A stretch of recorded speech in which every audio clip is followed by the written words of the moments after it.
and welcome back to Women's Wednesdays. We have a wonderful show prepared for you, fashion, fitness, and we're going to have lots of fun. As promised, we have the world-leading figure bodybuilding champion, Miss Universe, Tennille Ray.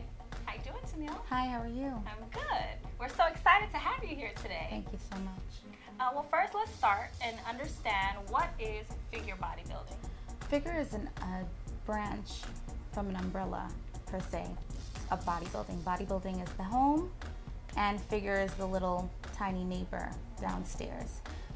Figure is a cross between fitness and bikini, and we'll get into that because I know you want to as well, and bodybuilding. So we're pretty much kind of like Barbie dolls in a sense, with muscle. Okay. We're not too big, but we're also not as small as a bikini model would be. And what are you judged on? We're judged on symmetry. So it would be your shoulders, for example, your waist, how small it is, not how big it is, and your hips, but not how big your hips are. That's a different show. Okay. Okay, so you started personal training. Yes. Back in 2001. Yes. And tell us a little bit how you got into personal training and how that developed into bodybuilding. Well, it's funny. I actually worked for corporate America for a little while, and as soon as I would leave, I would jump and go straight to the gym and spend hours there and relieving stress and kind of just trying to weigh my options, per se, with life. I was happy to work where I worked and have the position that I had, but I wasn't fulfilled. Growing up, I wanted to be a pediatrician, and I went to school for nursing, and for whatever reason, the sight of blood started to freak me out. For most. Yeah, but then when I got into the gym, I felt at home. I felt comfortable, relaxed. I would help people. There would be thousands of questions every day, and I would answer them, and I'm saying to myself, okay, I got off of work at 5. I was so tired at work that I wanted to go home. Right. But I didn't because I went to the gym, and then I would leave the gym at 10 feeling like I just got there. So there has to be a better fit. And as I kept going to the gym, the manager said to me, well, you ever thought about becoming a personal trainer? I'm like, absolutely not. You can't pay me enough. And knowing that going to the gym also gave me a balance in my physique. I went up and I went down. Corporate America, you sit down, you eat. When there's a party, they order this awful food, etc. And drinks. Yeah, I don't want to mention that. And so there was this complete imbalance. But once I started working out and taking it seriously, I was comfortable. I didn't want to eat anything that I wasn't supposed to, and let alone drink. And I had a young lady come to me, and she just really needed help.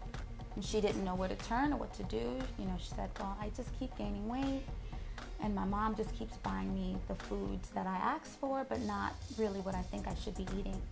And she was kind of like my turnaround moment. And I said, well, you know what? If she begins to work out and she's listening to everything I'm telling her, and she's getting results, then this is where I need to be. So I went from her to older women to families, and the rest was history. Nice. And how did that develop into bodybuilding?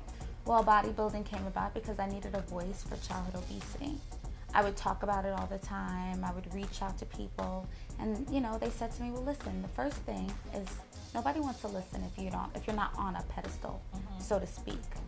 So I said, okay, well, I have to sacrifice myself, and lo and behold, I'm a little shy. So when I was approached by one of my students, and I also teach, I didn't mention that before, but I was teaching classes at the time, and she said, well, Miss Ray, if I get myself a little healthier and I stop eating candy and I eat more vegetables, you got to get yourself in a magazine. Wow, what a challenge. What a challenge. How am I going to get this girl to eat her vegetables? And so around that same time, I was talking about competing and the need for attention. Like, what can I do? Because even if I felt like if I did a competition and I didn't do well, then I'm still a small voice. But if I sacrifice and I do well, then I'll become a bigger voice with childhood obesity, as I'm sacrificing myself and my quote-unquote shyness, I like to call it. And so I got myself into the magazine. She ate her vegetables, and I work, and I've been raising money for child obesity. I've also donated some funds as well, so I'm hoping that it'll keep growing. And when you started, you pretty much swept some of the competitions. Yeah, I don't know how, but I won my very first show. Your very first show? Yeah. So I'm on stage with the rest of the girls, and I'm saying to myself, these girls are phenomenal, you know? sure they had been doing it for years. Yes, there were women that did it for 6 years. There was one woman who's been competing for 11 years and still waiting on her pro card. Wow. And I happened to meet her backstage, and she says, "Oh, how many shows have you done?"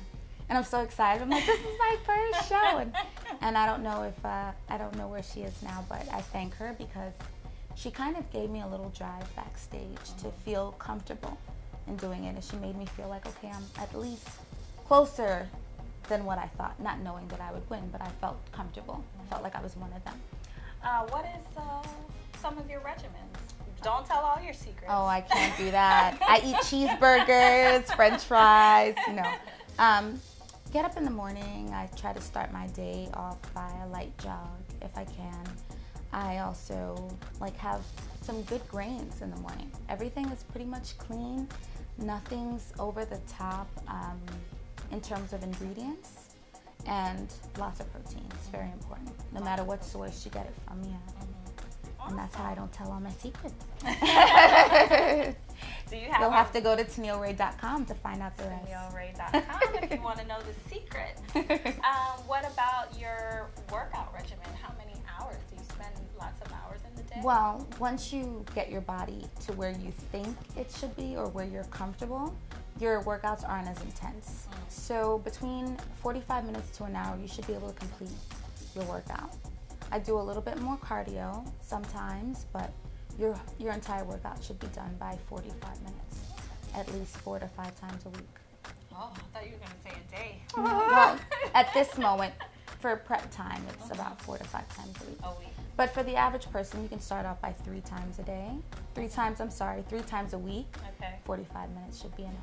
Okay, awesome. Now, what do you think about performance enhancers? I think performance enhancers are dangerous. There's little natural performance enhancers, or I'd like to call them just mother's gifts per se.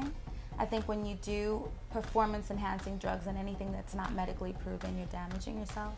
But there's something called maca, and Caribbean people know exactly what it is. A lot of runners use it as a quote-unquote performance enhancement type of thing, but it's not. It's just all natural herbs, and it just gives you a boost of energy, and that's really all it is, and that's all you should be wanting. Right.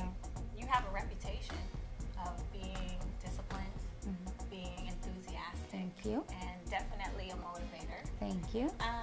Does your Caribbean background lend to those things? I would say so. Yes, we were. My parents were very, very strict. Where are your parents from? Panama. Panama. Yes. And apparently my great grandfather that I didn't meet, he was Jamaican. So yeah.